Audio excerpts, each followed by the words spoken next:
자, 우리 다 같이 묵도하심으로 수요 예배 우리 하나님 앞에 드리겠습니다. 존귀하시고 은혜로우신 우리 주 하나님, 오늘도 우리를 주님 품으로 불러주시고 3일밤 예배로 영광 올려드릴 수 있도록 은혜 주신 것 감사드립니다. 전심으로 주님을 찾게 하시고 하나님을 만나며 하나님으로부터 큰 은혜와 복을 받아 누리는 귀한 시간 되도록 역사하여 주옵소서. 예수님 이름으로 기도드리옵나이다. 아멘. 사도신경 고백드립니다. 전능하사 천지를 만드신 하나님 아버지를 내가 믿사오며 그 외아들 우리 주 예수 그리스도를 믿사오니 이는 성령으로 잉태하사 동정녀 마리아에게 나시고 본디오 빌라도에게 고난을 받으사 십자가에 못 박혀 죽으시고 장사한 지 사흘 만에 죽은 자 가운데서 다시 살아나시며 하늘에 오르사 전능하신 하나님 우편에 앉아 계시다가 저리로서 산자와 죽은 자를 심판하러 오시리라. 성령을 믿사오며 거룩한 공예와 성도가 서로 교통하는 것과 죄를 사하여 주시는 것과 몸이 다시 사는 것과 영원히 사는 것을 믿사옵나이다. 아멘. 우리 찬송가 270장입니다. 변찮는 주님의 사랑과. 찬송합니다. 변찮는 주님의 사랑과 거룩한 보혈의 공로를 우리가 찬양을 합시다. 주님을 만나볼 때까지 예수는 우리를 깨끗게 하시는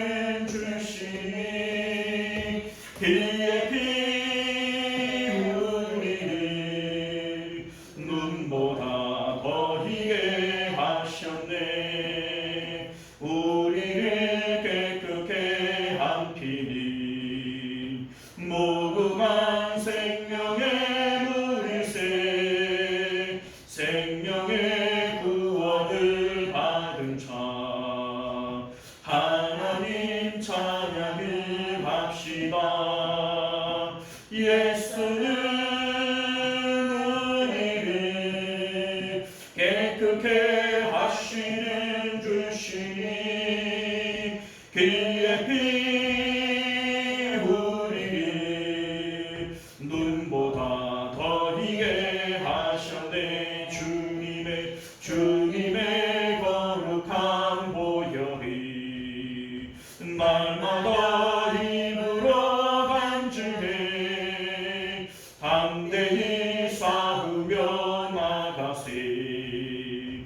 천국에 들어갈 때까지. 아멘. 예수는 우리를 깨끗게 하시는 주시니 그의 피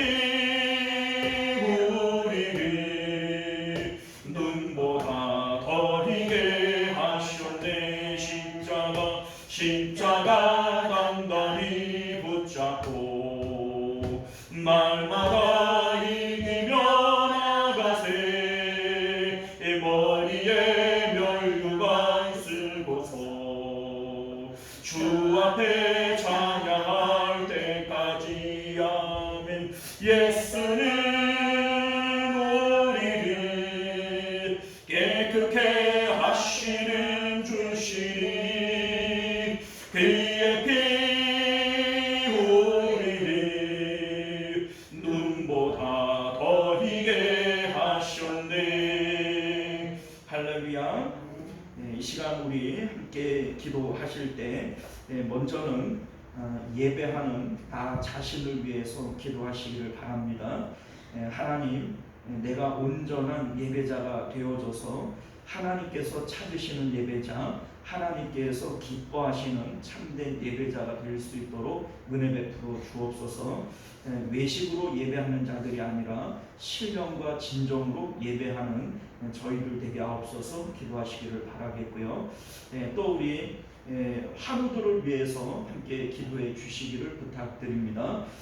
우리 아까 말씀드린 대로 우리 김금희 검사님 월요일에 또 한쪽 수술이 있는데 위해서 기도해 주시기를 바라겠고, 또 우리 조동찬 장로님, 최석은 권사님 막내 아드님 되시는 우리 조재훈 집사님 림프종으로 이렇게 치료받고 있는 가운데 있으니 하나님 능력 베풀어 달라고 기도해 주시기를 바랍니다. 우리 정진봉 장로님 신장 투석 중이신데 몸이 너무나도 힘들어서 교회에 나오시기가 힘들 정도가 됩니다. 위에서 기도해 주시기를 바라겠고요. 우리 그 외에도 우리 구역과 전도회를 통해서 아시는 대로 위에서 함께 기도해 주시기를 부탁드리겠습니다. 우리 주여 한번 외치고 함께 기도합니다. 주여, 은혜로우신 우리 주 하나님, 우리가 오늘도 주 앞에 나와 예배하며 기도할 때 우리 아버지 환우들을 위해서 함께 기도합니다.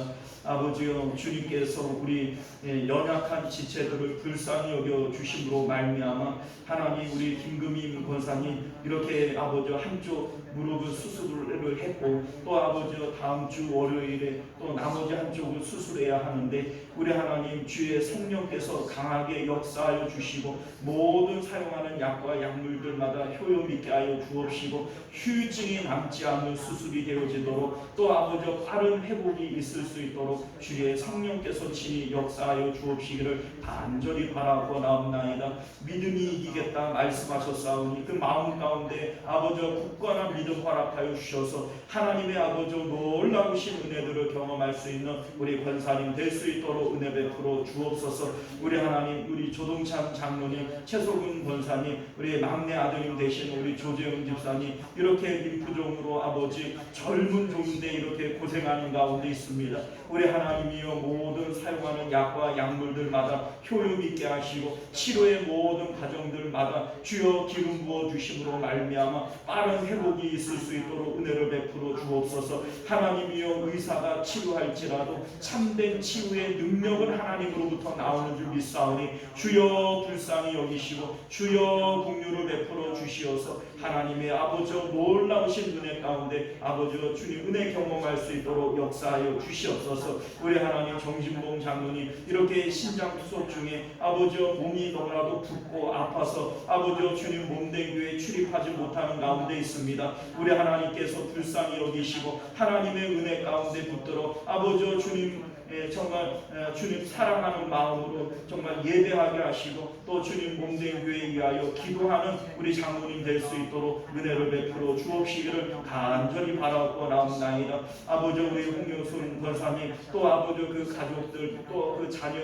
주님 기억하여 주심으로 말미암아 믿음으로 살게 하시고 또 하나님 은혜를 베풀어 주셔서 믿음의 역사는 아버지 역사는 힘이 강합니다 말씀하셨사오니 하나님 모든 질병을 고치시는 하나님의 은혜와 능력들이 또 아버지 그 믿음을 회복하시는 성령의 권세들이 아버지 그 가정 가운데 나타날 수 있도록 은혜를 베풀어 주옵시기를 간절히 바라고 나옵나이다. 주여 오늘도 주님 앞에 우리들을 불러주셨사오니 하나님이여 참된 예배자들 되게 하여 주옵시고 또 아버지 우리의 예배와 또 우리의 간구가 주 앞에 상달되어지는 놀라운 역사들이 있도록 은혜를 베풀어 주옵시기를 간절히 바라고 나옵나이다. 우리 하나님께서 오늘도 예배를 흠양하시고 기도 가운데 응답하여 주실 줄 믿사오며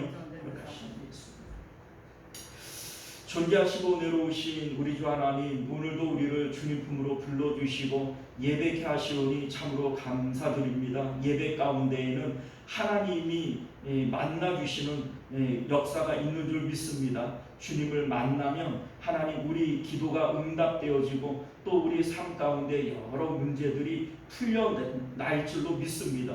우리 하나님께서 은혜 베풀어 주셔서 특별히 우리 환우들을 주님 고쳐주옵시고 또 오늘 예배하는 우리들의 심령을 회복하여 주셔서 하나님 나라의 참된 복락을 받아 누리는 예배되도록 역사하여 주옵소서. 거룩하신 우리 주 예수님 이름으로 간절히 기도드리옵나이다. 아멘. 자, 우리 하나님 말씀 함께 나누도록 하겠습니다. 주보의 예고가 되어진 대로 마가복음 1장 14절에서 20절까지 말씀입니다. 마가복음 1장 14절에서 20절까지 말씀. 자, 우리 찾으신 줄 믿고 교독하였겠습니다. 요한이 잡힌 후 예수께서 갈릴리에 오셔서 하나님의 복음을 전파하여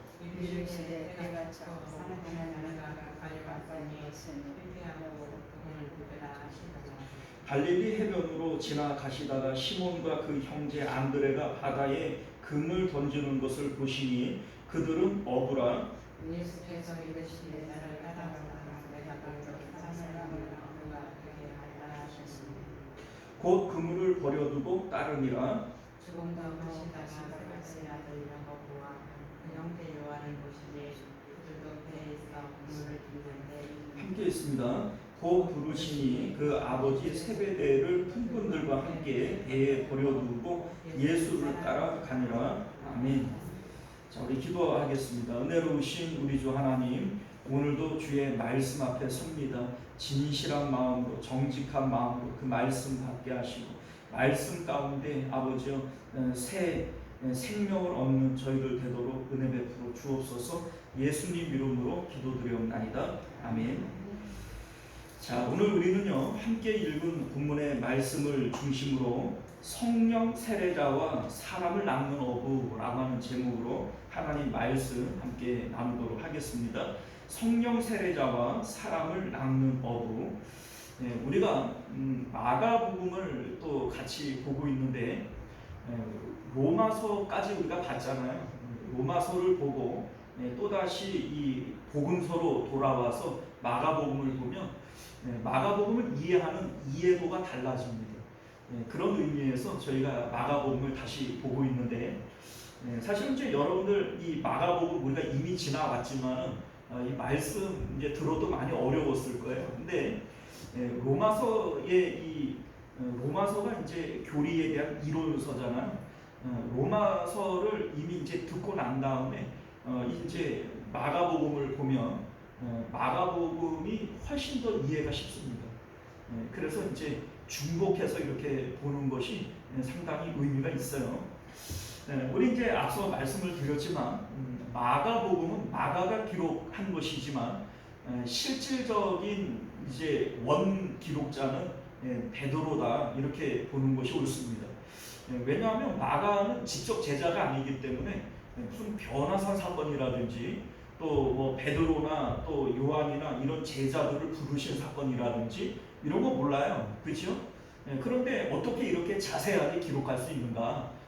원 저자는 베드로입니다. 베드로가 알려주고 불러주고 그리고 이제 마가가 기록을 하는 것이죠. 그러니까 직접 기록한 것은 마가지만 이 모든 내용은 누구로부터 들어요? 베드로로부터 들은 거예요. 그래서 사실은 이제 학자들은요 마태, 마가, 누가, 요한 중에서 가장 먼저 기록된 게 마가복음이다 이렇게 봅니다. 그리고 마가복음에서 마태나 누가도 가져다가 이 내용을 썼다 이렇게 또 봐요. 왜냐하면 마태도 뭐 예수님께서 베드로, 안드레, 야고보, 요한 이런 이 제자들만 데리고 다니시잖아요. 뭐 그 뭡니까 야이로의 딸을 고칠 때에도 이들만 내려가고 변화산에 가실 때에도 이들만 내려가고 뭐 이런 내용들이 많아요. 그러니까 마태도 사실은 모르는 내용이 많습니다. 그런데 어떻게 그걸 기록할 수 있나? 이 베드로가 이 누가복음을 먼저 기록을 하니까 이 누가복음을 착안하고 이제 보면은 그 이제 가져다가 쓸 수 있는 내용들이 상당히 많이 있을 것이다 이렇게까지도 봐요. 뭐 어쨌든 간에 이 마가복음이 사복음서 가운데에는 뼈대와 같은 이 복음서다 이렇게 말씀드릴 수가 있는 겁니다. 그리고 이 이제 마가복음이 가장 짧은 복음서이지만 복음에 대해서 가장 간결하고 또 그 뭡니까 강력하게 쓰고 있는 것이 이 마가복음입니다. 내용으로 보면은 짧아요. 이제 뭐 누가복음과 비교를 해보면 절반밖에 안 돼요. 절반밖에. 그럼에도 불구하고 예수님의 십자가 사역 그 한 주간에 있었던 일들을 마가복음 전체 가운데 약 40%에서 50% 가까이 기록을 하고 있어요. 그러니까 십자가 복음에 대한 내용만큼은 다른 어떤 복음서에도 뒤지지 않는다, 이렇게 볼 수가 있고요. 그리고 실질적으로 다른 뭐 군더더기의 내용들은 다 빼버리고 원초적인 십자가 복음만을 기록하고 있는 것이 마가복음이다, 이렇게 보시면 좋을 것 같습니다. 자, 우리 1장 1절을 보면 하나님의 아들 예수 그리스도의 복음의 시작이라 이렇게 되어져 있는데, 우리 이제 뭐 다른 복음서들을 보면 이 복음을 직접 얘기를 안 해요. 아브라함과 다윗의 자손 예수 그리스도의 세계라 이렇게 얘기를 하잖아요. 이게 무슨 얘기냐면 아브라함으로부터 다윗, 이러한 그 믿음의 선진들을 통해서 예수 그리스도를 설명하겠다는 거예요. 그러니까 우회적으로 예수님을 설명하는 거죠. 자, 그런데 마가복음 같은 경우에는 예수님, 하나님의 아들 예수 그리스도의 복음의 시작이다, 그냥 이렇게 그냥 정복으로 그냥 찔러 들어오잖아요. 그러니까 이 마가복음이 좀 짧을 수밖에 없어요. 뭐 다른 이제 군더더기적인 내용들을 빼버리고 직접적으로 그냥 복음을 찔러줘 버리니까 이 내용이 짧지만, 그래 이제 그 뭡니까, 부족한 이 내용은 없다, 이렇게 보시면 좋을 것 같습니다.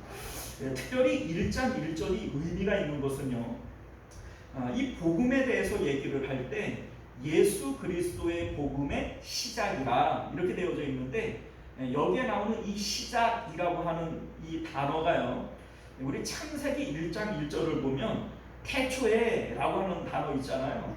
이 태초에라고 하는 단어가 히브리어 레시트라고 하는 단어인데, 여기에 나오는 시작이라고 하는 단어와 동일한 의미를 담고 있어요.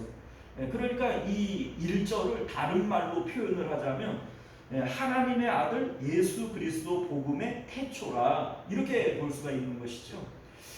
그러니까 지금 이 마가는 예수님의 복음을 하나님의 천지 창조와 버금가는 사건으로 지금 다루고 있는 거예요. 그러니까 태초에 말씀이 계십니다. 예수님의 복음의 태초다, 이렇게 그 내용 자체가 그 창세기와 이 마가복음 그 1장이 같은 어떤 선상에 놓고 보고 있는 것이죠. 자, 그런데 왜 이것을 이 창조와 버금가는 사건으로 봤느냐? 여러분들, 우리가 복음을 통하여 이 복음을 믿는다라고 하는 것은 새 생명이 되어지는 거예요. 그러니까 태초에 하나님이 우리를 창조하신 것과 복음을 통하여 우리가 재창조되어지는 것이 이게 뭐 그게 어떻게 비슷하냐? 아니요, 이게 버금가는 사건입니다. 그러니까 이것을 뭐 복음의 태초다, 복음의 시작이다, 이렇게 얘기를 해도 전혀 무방한 것이다, 이렇게 우리가 볼 수가 있는 것이죠. 자, 우리 이제 지난 시간에 마가복음에서 복음을 설명하기 위해서 세 가지 사건을 우리에게 보여줬어요. 첫 번째는 세례 요한의 세례의 모습을 우리에게 사건을 보여줬고요. 두 번째는 세례 요한으로부터 예수님이 세례를 받으실 때 성령이 임하신 사건을 기록을 하고 있고요. 그리고 이 성령을 받고 난 다음에 예수님께서 광야로 나가서 사단에게 시험을 받으시는 이러한 내용들을 함께 묶어서 기록을 하고 있다는 겁니다. 우리가 볼 때에는 이 세 사건이 연관성이 있어요, 없어요?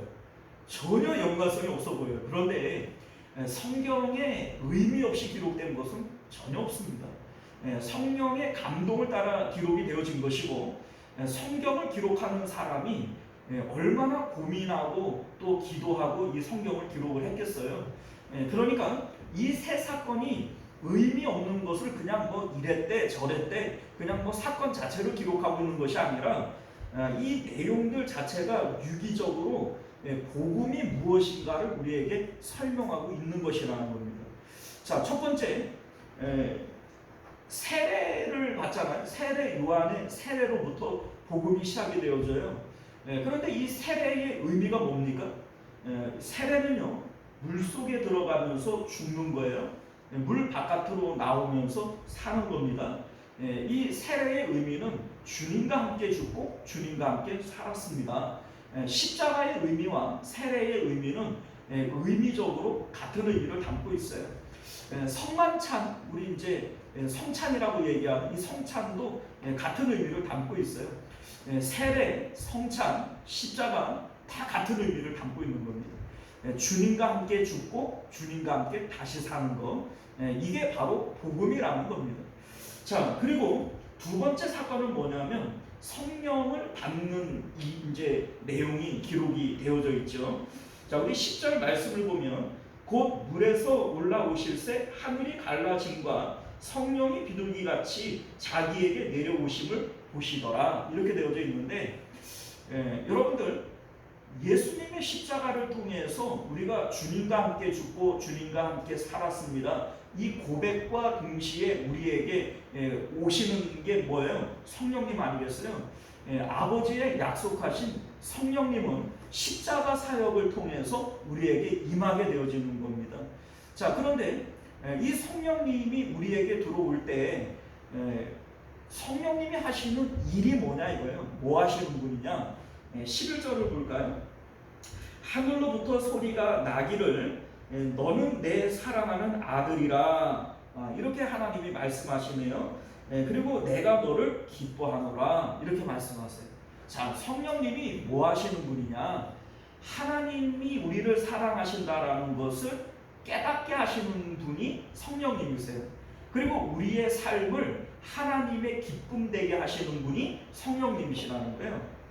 그래서 우리 이제 11절에 나오는 사랑과 기쁨, 내가 너는 내가 사랑하는 아들이다. 이 사랑, 그리고 내가 기뻐한다. 기쁨.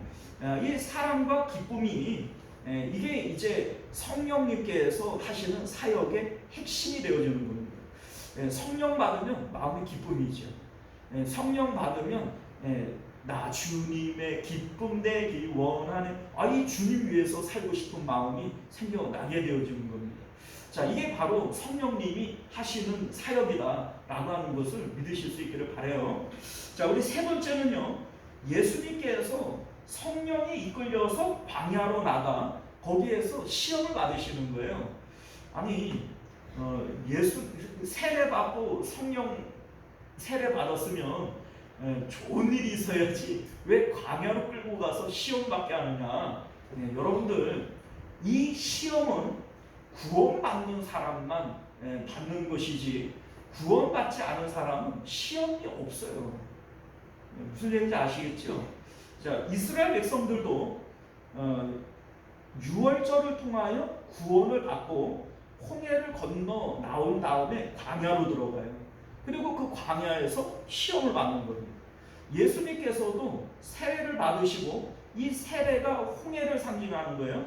홍해를 건너는 것이 바로 이 세례의 의미가 되어지는 거고, 예수님께서 광야로 들어가서 이스라엘 백성들이 광야에서 시험을 받는 것처럼 예수님이 시험을 받으신다는 겁니다. 이 시험이 의미하는 게 뭐예요? 구원받은 사람이 이제 그 광야는 세상을 의미하잖아요. 성령의 사역으로 우리가 세상을 살아가게 되어지는 이 모습이 바로 시험이라는 겁니다. 자, 여러분들, 믿음이 없는 사람은 믿음으로 살려고 하는 마음 자체가 없죠. 자, 그러면 믿음으로 살 생각을 가지고 있지 않는 사람들에게는 시험이 있어요, 없어요? 없어요, 여러분들. 우리가 믿음이 있어요. 믿음이 있고 이제 주님 뜻대로 살아야 되겠다. 이런 마음을 먹으면 그때부터 막 시험이 오기를 시작을 합니다. 우리 이제 그 최근에 그 뭡니까? 그 이제 권사님 한 분이 뒤에 와서 이제 예배를 새벽에 드렸죠. 그분이 이제 그런 얘기를 하시더라고요. 자기가 이제 그 수술을 받고 한 2년 동안 교회를 못 나갔대요. 그런데 이제 예배를 드려야 되겠다 이제 생각을 하고 새벽 예배, 뭐 수요 예배 뭐 이렇게 참석을 했잖아요. 귀신이 그렇게 역사를 하더래요. 그냥 뭐 그 너무 힘들게 하고 뭐 이렇게 몸도 아프게 하고 뭐 이래서 무섭다 이런 얘기를 하시더라고요. 그런데 여러분들 우리가 믿음으로 살려고 하니까 시험이 있는 것이고 또 은혜를 받으려고 하니까 시험을 하는 거예요. 은혜 못 받는 사람 또 믿음으로 살려고 하지 않는 사람에게는 시험이 없어요. 여러분들 예수님도 지금 마귀가 시험해요 안 해요? 하죠. 하물며 우리겠어요? 그런데 시험이 없는 사람들은 건드려 봐야 별 볼 일 없는 사람들 절대 안 건드려요. 왜요? 마귀도 사람 봐가면서 어때요? 마귀도 건드려 봐야 그 짓불도 없는 사람들은 건드려요 안 건드려요? 안 건드려요. 그러니까 은혜를 받을 만한 사람을 건드리는 것이고 잘 믿어서 위협이 될 만한 사람들을 건드리는 거예요. 마귀가 욥과 같은 사람들을 건드리잖아요. 예수님 같은 분을 건드리잖아요. 그 베드로를 건드리죠. 이제 바요나 시모나 내가 복이 있다 이렇게 칭찬하고 난 다음에 사단아 내 뒤로 물러가라 이러잖아요. 그러니까 한참 은혜 받고 칭찬받을 때 그때 마귀가 역사하는 거 아니겠어요?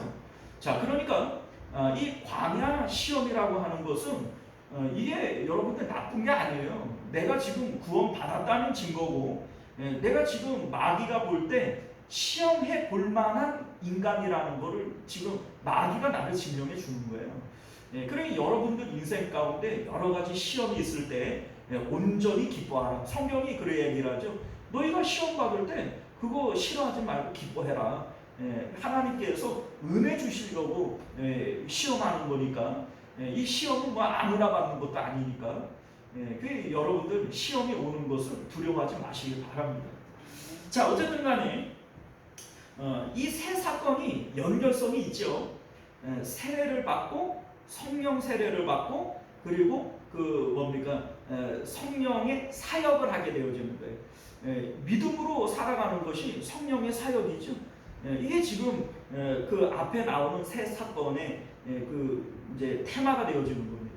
자, 우리 오늘 말씀에 보면 성령 세례자와 사람을 낚는 어부 이렇게 되어져 있는데 여러분들 물 세례가 있고 성령 세례가 있고 그리고 사람을 낚는 어부가 되어지는 거예요. 우리 이제 앞에서 세례 요한의 물 세례가 있었어요. 그리고 물 세례 다음에 예수님이 받으시는 성령 세례가 있었죠. 그리고 8절 말씀을 볼 때 8절을 보면 나는 너희에게 물로 세례를 베풀거니와 그가 누구예요? 예수님이시죠.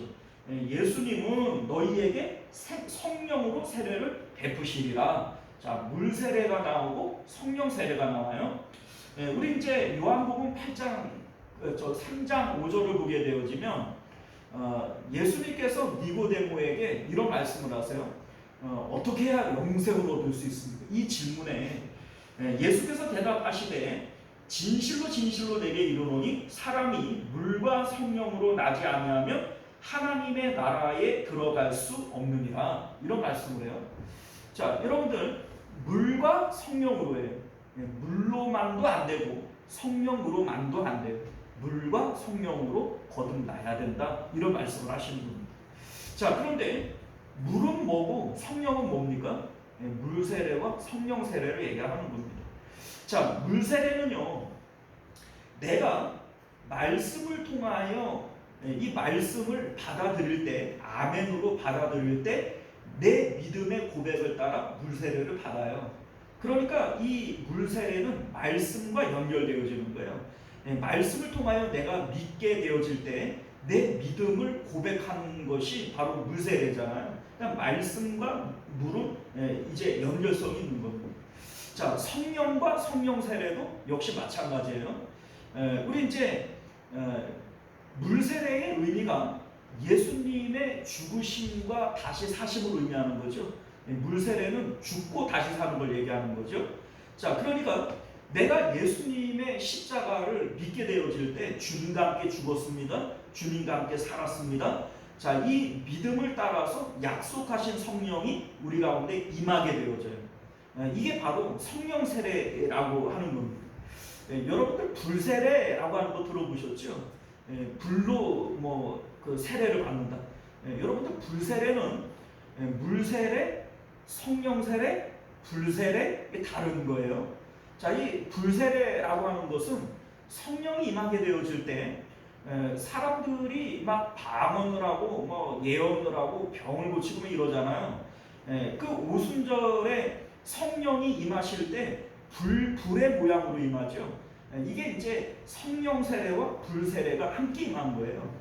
이 불 세례라고 하는 것은 하나님께서 우리에게 사역을 주실 때, 우리에게 사명을 주실 때 그 사역을 감당할 수 있도록 은사를 주세요. 이 은사가 불 세례를 통하여 오게 되어지는 겁니다. 이게 이제 다른 겁니다. 물 세례, 성령 세례, 불 세례 이게 다른 거예요. 자, 그런데 우리 이제 앞에서 나누었던 이 내용을 세례 요한의 세례, 물세례죠.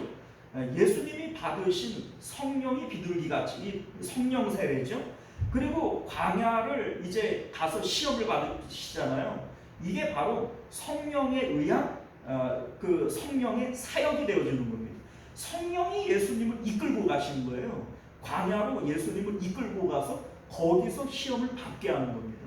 그러니까 우리가 물 세례를 받고 성령 세례를 받고 광야와 같은 세상에 살아가게 되어지는 거, 이게 바로 복음의 내용이라는 겁니다.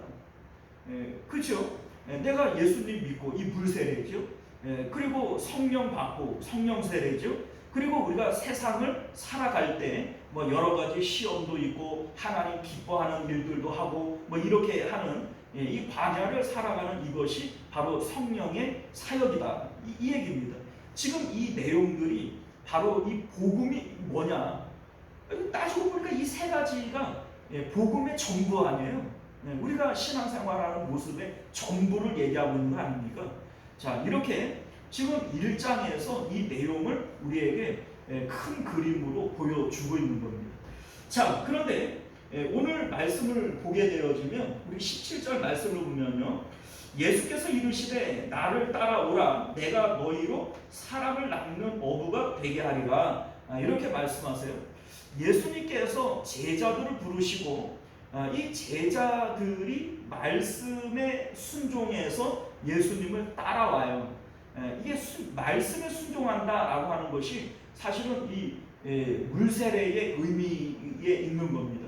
그러니까 이들이 지금 예수님의 말씀을 따라 순종하는 것이 이게 바로 물세례를 받는 거예요. 자, 그런데 예수님께서 궁극적으로 이 제자들을 통해서 뭐 하려고 하는 거냐? 사람 낳는 어부 되게 하려고 하는 것이다. 이 얘기잖아요. 자, 그런데 우리 이제 어부라고 하는 거, 그물을 치던 낚시를 하던 이 이제 그 어부라고 하는 것은 장소를 바꾸는 거예요. 공간을 바꾸는 겁니다. 물 속에 있는 물고기를 물 바깥으로 건져내는 거예요. 이게 바로 구원의 의미고 사람을 낳는 어부, 이 어부의 의미 아니겠어요? 자, 그런데 이게 어떻게 되어지는 일이냐? 우리 이제 4절 말씀을 보면 세례 요한이 광야에 이르러 죄 사함을 받게 하는 회개의 세례를 전파했다, 이렇게 얘기를 해요. 자, 여기서도 지금 세례 요한이 어디에 이르러요? 광야에 이르러. 자, 언제나 이 성경 가운데 광야라고 하는 곳은요, 광야는 하나님께서 우리에게 은혜를 베푸시는 장소예요.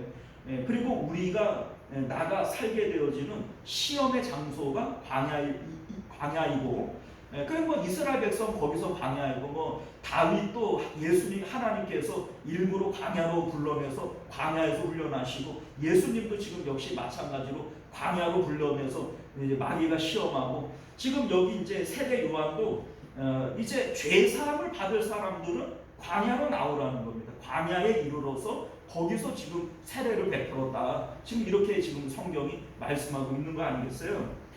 자, 그런데 세례 요한이 죄 사함을 받게 하는 세례를 전파할 때 사람들이 자발적으로 왔어요? 아니면은 억지로 끌려왔어요? 자발적으로 오죠. 말씀에 반응해서 자발적으로 오는 거예요. 이게 바로 물세례의 의미입니다. 그러니까 우리가 말씀을 들을 때 이 말씀에 아멘하고 그리고 이제 내가 그 말씀을 믿으니 내가 믿음으로 살겠습니다 라고 하는 이 순종의 마음이 있을 때 세례를 받잖아요. 그러니까 이 이제 물세례 자체가 세상이라고 하는 이 사람들이 사는 마을에서 광야로 나오는 거예요. 말씀을 통해서 광야로 나오는 거예요. 그러니까 우리가 이 세상을 벗어나서 믿음의 세계 안으로 예수님 안으로 들어가는 거예요. 이게 사실은 물세례의 의미인 거죠. 자, 그런데 문제는요, 물세례를 받았다고 손 치더라도 사람이 낳는 어부가 되나요? 안 돼요. 여러분들 지금 오늘 본문을 보면 그 18절을 보면 제자들이 이제 예수님의 말씀을 들을 때 곧 그물을 버려두고 따르니라 이렇게 돼 있어요. 여러분들 자기 생업인 배와 그물을 버려두고 예수님을 따라요. 예수님의 말씀에 순종해서 예수님을 따라가요. 그러면 우리 입장에서 생각할 때에는 야, 저거 이제 다 믿었네, 저건 다 됐네, 이렇게 생각할 수가 있겠죠? 그러나 안 됐어요. 이게 된 게 아닙니다. 이거는 말씀에 순종한 거잖아요. 이게 물세례의 의미라니까요. 그런데 여러분들, 이 제자들이 예수님 십자가에 못 박힐 때 어떻게 행동을 하죠? 예수님을 부인하고 저주하고 뭐 다 달아나 버리고 막 이래 버리고 말죠. 자, 그래 된 거예요? 안 된 거예요? 안 된 거예요. 우리가 봤을 때에는 이 물세례만 가지고도 내가 믿지. 나는 배와 그물도 버렸어. 그러니 나는 이제 구원받은 사람이고 나는 예수님 믿는 거야 라고 생각을 하지만 사실은 예수님께서 물과 성령으로 거듭나지 아니하면 이렇게 얘기를 했잖아요. 그거는 물세례의 의미가 있는 것이지 성령 세례 받은 거 아닙니다. 성령 세례를 받지 않은 이 제자들은 사람을 낳는 어부가 돼요, 못 돼요? 못 돼요. 이게 안 되는 겁니다. 자, 그런데 이들이 예수님의 십자가 사건 이후에 오순절 성령 강림 사건을 경험하고 난 다음에는 이 베드로가 어떻게 바뀌는지를 보세요. 이 베드로가 그 공회 앞에서 이제 끌려가가지고 그 공회원들을 이제 무서워해가지고 막 거짓말도 하고 저주도 하고 막 이랬던 거 아니에요. 그런데 그 공회 앞에서 이제는 막 당당해. 뭐 내가 너희 말 듣는 게 옳으냐, 하나님 말 듣는 게 옳으냐, 막 이러면서 막 그 사람들을 막 몰아붙입니다. 자, 그러니까 성령 세례를 받지 않고서는 사람을 낳는 어부가 될 수가 없는 거예요. 이 베드로가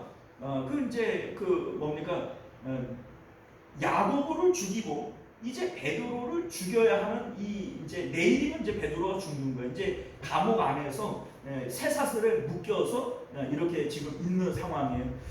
이제 요 상황을 우리가 어떻게 보면 되냐면 베드로가 안에 있고 도망가지 못하도록 양쪽의 군인들이 그 베드로와 함께 쇠사슬로 자기를 이렇게 묶은 거예요.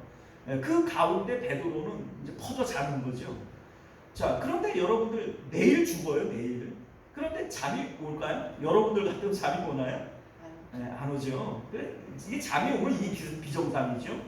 자, 그런데 성령 세례를 받는 사람들은 이런 모습들이 있는 거예요. 스데반 집사님이 돌에 맞아 죽는 상황 가운데에도 자기를 돌로 치는 사람들을 용서할 수 있고 얼굴이 천사의 얼굴과 같이 변할 수 있는 이러한 모습들이 성령 세례 가운데 그 능력이 있다라고 하는 것을 믿으실 수 있기를 바랍니다. 자, 여러분들, 성령 세례라고 하는 것은 뭘까요? 성령 세례가 뭘까요? 우리는 성령 세례 이렇게 얘기를 하면 막 방언이 터지고 그냥 막 그 신유의 은사가 터지고 막 예언을 하고 막 이러한 어떤 능력들이 이 성령의 뭡니까 성령 세례다 이렇게 생각을 하는 거예요. 그런데 여러분들 아까 전에 제가 설명을 드렸지만 그건 불세례입니다. 불세례.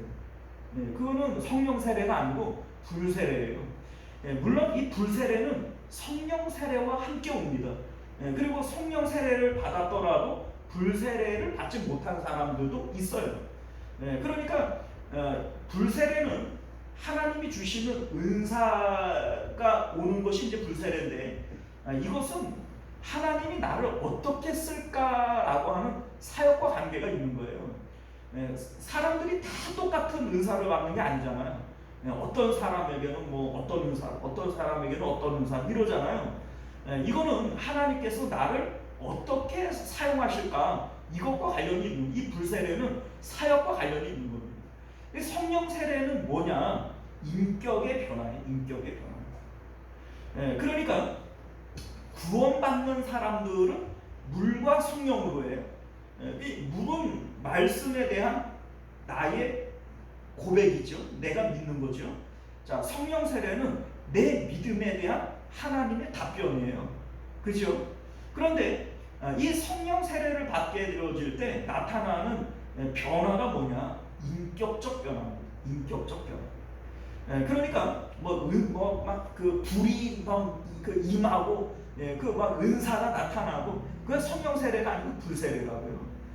그런데 성령 세례는 인격이 변화되어지는 거예요. 인격이. 그래서 갈라디아서 5장 22절을 보면 오직 성령의 열매는 사랑과 희락과 화평과 오래 참음과 자비와 양선과 충성과 온유와 절제니 이 같은 것을 금지할 법이 없다. 뭐 이런 말씀을 하시는데 여기에 나오는 이 성령의 열매들이 다 인격적 변화를 얘기를 하는 겁니다. 사랑, 희락, 화평, 뭐 다 이 마음 속에 있는 인격의 변화지. 이게 뭡니까 방언하고 예언하고 병 고침 이런 게 아니잖아요. 그러니까 이거는 성령의 그 성령 세례가 아니고 그건 불세례의 의미인 거예요. 자, 여러분들 세례라고 하는 것이 어떤 의미예요? 세례. 자, 여러분들 졸업식에 가면 옛날에는 지금은 그런 거 별로 없지만 막 밀가루를 막 갖다 붓잖아요. 그 우리가 뭐라고 해요? 밀가루 세례 이렇게 얘기를 합니다. 그 이제 정치인들이 정치를 잘 못하면 사람들이 막 계란을 막 갖다 던져요. 그러면 우리가 그걸 또 뭐라고 표현해요? 계란 세례 이렇게 표현해요. 자, 이 세례라고 하는 것은 완전히 뒤집어 쓰는 걸 얘기를 합니다. 완전히 뒤집어 쓰는 거예요. 우리 이제 물로 세례를 베풀 때에도 우리 장로교 같은 경우에는 여기다가 이제 물을 조금 묻히고 마르니까는 그런데 사실은 이게 이제 영적인 의미를 담고 있는 거예요. 이 정수리에 물이 묻으면 물에 완전히 잠긴 거를 의미하잖아요. 그러니까 이게 상징성을 따라하는 거지만 원래 이 세례의 의미는 물 속에 완전히 잠기는 거예요. 그죠? 자, 그러니까 이게 세례의 의미라고요. 그러면 성령 세례도 역시 마찬가지입니다. 성령이 나를 완전히 뒤집어 버리는 거예요. 그러니까 성령 세례를 받으면 이전에 내가 바뀌어야 되는 겁니다. 완전히 나를 뒤집어 씌워버리는 거니까. 무슨 얘기인지 아시겠죠? 아직까지 성령 세례를 받았는데 아직 나는 옛사람이 그대로 남아있다. 난 전혀 바뀐 게 없다. 그러면 이 성령 세례 받은 게 아니에요. 어쨌든 성령 세례를 받은 사람은 인격적 변화가 생겨나게 마련해요. 그게 한꺼번에 확 변하는 사람도 있고 서서히 변하는 사람도 있죠. 우리가 볼 때는 변하는지 안 변하는지 잘 모르겠는데 오래간만에 만난 친구가 야, 너 정말 많이 변했다. 너 옛날엔 개차 많이 먹는데 너 진짜 인간 많이 변했다. 이럴 수 있죠. 자, 이게 바로 인격적 변화인 겁니다. 우리가 변화되어지는 거죠. 자, 여러분들 우리가 오늘 이제 마가복음 1장이 우리에게 말씀하고 있는 복음이라고 하는 게 뭐냐? 이 지금 복음을 설명하는 거예요. 물세례의 의미, 성령 세례의 의미, 성령에 의한 광야 인생길 가운데 성령의 사역. 이게 지금 이 1장이 우리에게 말씀하고 있는 내용이 되어지는 겁니다. 물 세례를 받고 성령 세례를 받아야 사람을 낳는 어부가 되어지는 거예요. 이게 사역이잖아요. 이게 지금 물 세례, 성령 세례, 그리고 성령의 사역, 이렇게 지금 우리에게 1장은 복음에 대해서 말씀하고 있는 줄 믿으실 수 있기를 바랍니다. 자, 여러분들, 우리가 이렇게 놓고 보면 성령은 우리가 받아도 그만이고 못 받아도 그만인 게 아니에요. 분명히 물과 성령으로 거듭나야 하나님 나라 들어간다고 얘기를 했지, 언제 뭐 우리에게 너희들 예수님 믿고 믿기만 하면 천국 가 이렇게 얘기한 게 아니에요.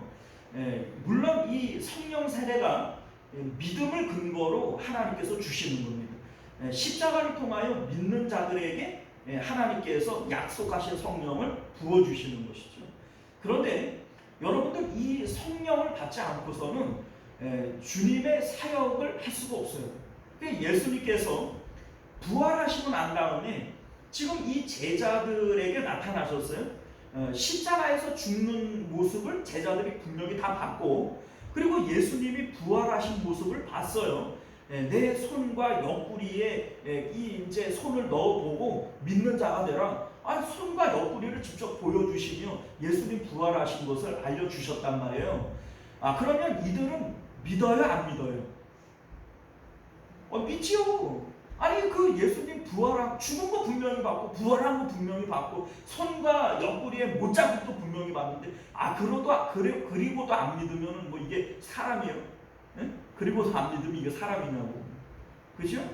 그런데 예수님께서 이제 너희들 이제 믿었고 이제 이 믿는 게 물세례의 의미라고 했잖아요.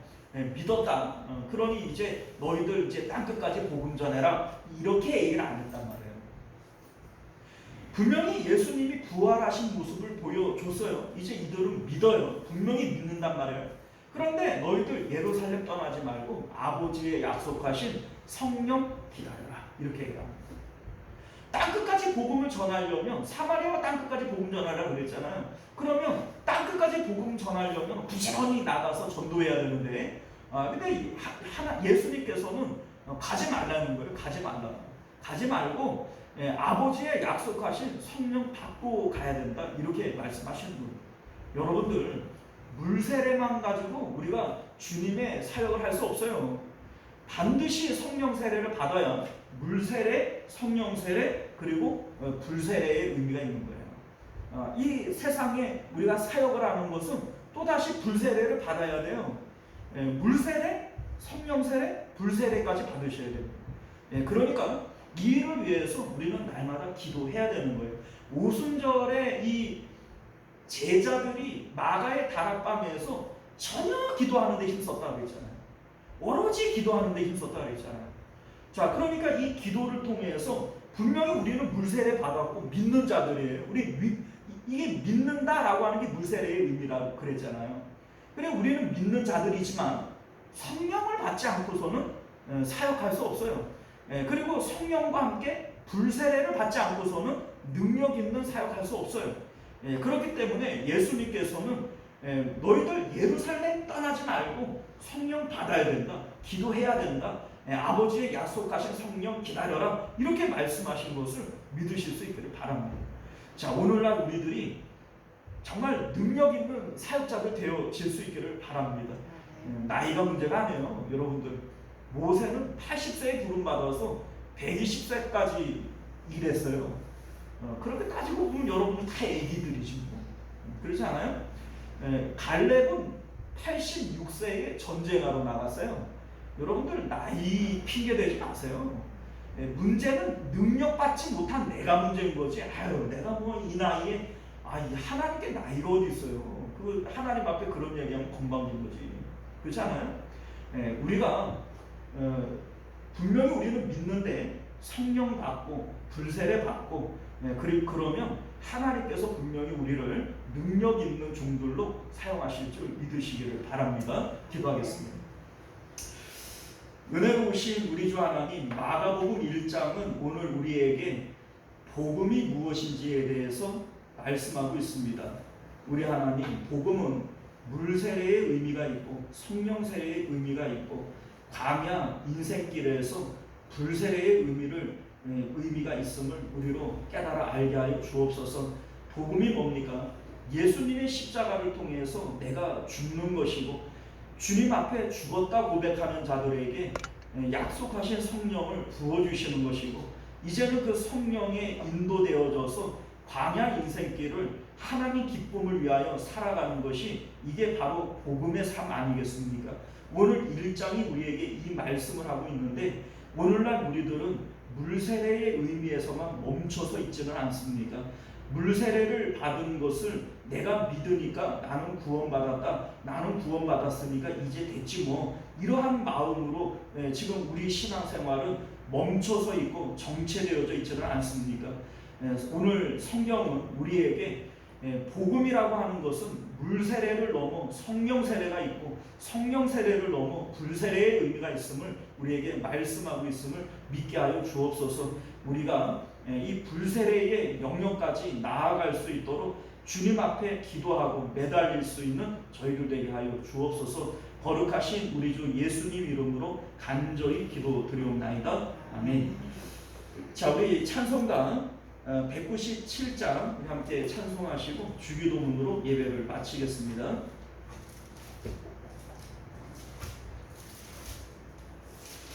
은혜가 풍성한 하나님은 찬송합니다.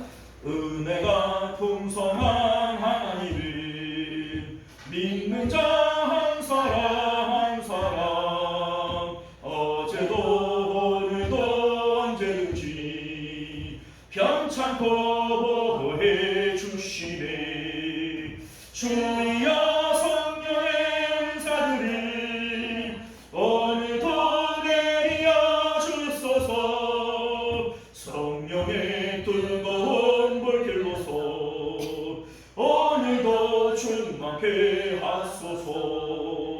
정욕과 죄악에 물든 마음을 성령의 불길로 태우사 정결케 하소서. 태우소서. 깨끗게 하여 주옵소서. 아멘. 주여 성령의 은사들을 오늘도 내려 주옵소서. 성령의 뜨거운 불길로서 오늘도 충만케 하소서. 희생의 제물로 돌아가신 어린 양 우리 주 예수여 구속의 은혜를 내리시사 오늘도 구원해 주소서. 주여 성령의 은사들을 오늘도 내려 주소서.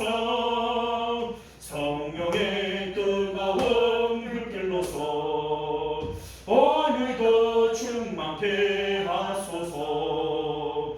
주님의 기쁘신 은혜만이 세상에 널리 전하리니 하늘의 능력과 권세로서 오늘도 입혀 주옵소서. 주여 주여 성령의 은사들을 오늘도 내려 주소서. 성령의 뜨거운 불길로서 오늘도 충만케 하소서. 아멘. 자, 우리 주기도문으로 예배를 마치겠습니다. 하늘에 계신 우리 아버지여, 이름이 거룩히 여김을 받으시오며 나라가 임하시오며 뜻이 하늘에서 이루어진 것 같이 땅에서도 이루어지이다. 오늘 우리에게 용할 양식을 주시옵고 우리가 우리에게 죄 지은 자를 사하여 준 것 같이 우리 죄를 사하여 주시옵고 우리를 시험에 들게 하지 마시옵고 다만 악에서 구하시옵소서. 나라와 권세와 영광이 아버지께 영원히 있사옵나이다. 아멘. 자, 우리 예배를 마쳤습니다. 수고하셨습니다. 목사님, 네. 사모님 병원에 입원했어요?